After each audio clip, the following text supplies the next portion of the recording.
یەکێتی لاوانی دموکراتی کوردستانی ئێران پێشکەش دەکات.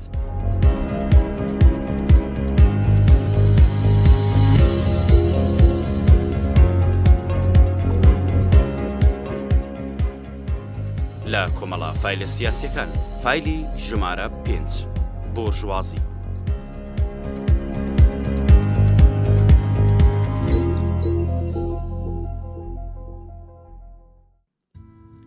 لە قاموسی زمانی فارسی عەمیددا بورژوازی بەم شێوەیە دەناسێنرێ. بورژوازی لە ڕووی ناساندنی ئابووری ڕێکخستنێکی پشتبەست و بە بەرهەمهێنانەکە خاوەندارانی سەرمایە بە لە دەستگرتنی کەرەستەی بەرهەمهێنان بە کەڵک وەرگرتن لە وزەی کرێکاران سەرمایە کۆ دەکەنەوە، چینی نێوان چینی خانەدان و چینی سێهەمن. بورژوازی لە ڕووی ناساندنی سیاسی مارکسیزم چینی خاوەندەسەڵات و سەرمایەن کە چینی کرێکار دەسەوسێننەوە.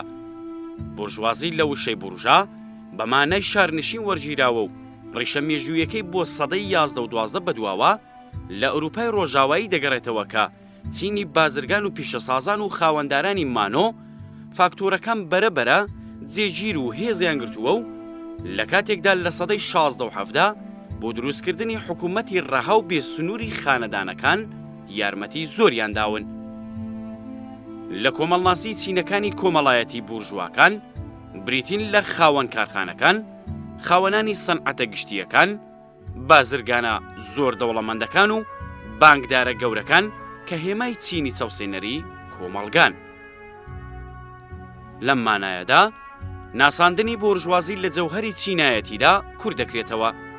بورژوا بە مانای کەسێکە لە چینی نێونجی، بورژوازی نازناوێکە بۆ چینی نێونجی، کاسبکار و بازرگان یا شارنشینێک کە خاوەنی مافی سیاسی بێ. لە ڕوانگەی ئابووری و سیاست بورژوازەکان بە چینێکی کراوە و ئاژاوەسی دەزانن، بەڵام لە ڕوانگەی کە لە پووری نووسەران و بیرمەندان بورژوازی بە نیشانەی بەتەماحی و بێڕەوشتی و بێزەوقی دەزانن و بۆ ئەوان جگەل لە سامانپەرستی هەندێرێک ناناسن. بورژوازی بە ئاڵا هەڵگری لیبرالیزم هەژمار دەکرێت بۆ ئەو شۆڕشانەی کە لەژێر فەرمانیان بەڕێوەچوون، بە تایبەتی شۆڕشی فەڕەنسا، ئاڵوگۆڕێکی تایبەتی کە لە بواری ئابووری و کۆمەڵایەتی لە کۆمەلگادا پێکێناوە و باڵاتربوون بەهۆی ڕەچەڵک و نژادی کۆتایی پێهێناوە و تاکو و مافی تاکو دەستکەوتەکانی تاکی وەک بنەمایەک بۆ هەڵسەنگاندنی پێگەی کۆمەڵایەتی مرۆڤ دیاری کردووە. لەمڕۆوە سامانە ماتریالی و ماڵیەکانی بنەمای هەڵسەنگاندنی بایەخ و پێگەی ئەو لە کۆمەلگایە. لە ڕاستیدا چینی بورژوا توانای خۆی لە ڕێگەی بەکارهێنانی چینەکانی خوارەوە بۆ کاری دیاریکرا و فێرکاری و کۆکردنەوەی سامان و دەست دەخاتە هەندێک چینبەندیدا. ئەو دەستەیە لە سەرۆتری چینی پرۆلیتاریات جێیان هەیە.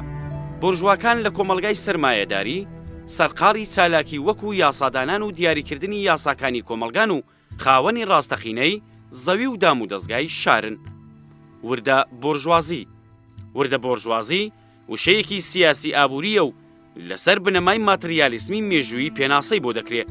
کارێل مارکس و باقی تئۆریزانانی بنەمای مارکسیست لەم وشەی وردە بورژوازی کە بریتیە لە وەزیرانی سربەخۆ و بازرگانە چووکەکان کە لە ئاماژەدا وەک تۆیەک لە بورژوا باسی لێ دەکەن، کەسانێک وەکو خاوەنانی دوکانەکان و کرێکارێک کە لە بەرهەمهێنان و بڵاوکردنەوەی کالاکان خزمەتیان بە خاوەنکارەکانی بورژوای خۆیان دەکرد. لە ڕوانگەی مارکسیستی لە نمونونەکانی وردە بورژوازی ئەم چینەیە لە دیدی ئابووری لە چینی پرۆلیتاریا جیاوازن، چونکە پرۆلیتاریا بۆ مانەوەیان پشتبەست و بە وزەی کاری خۆیانن.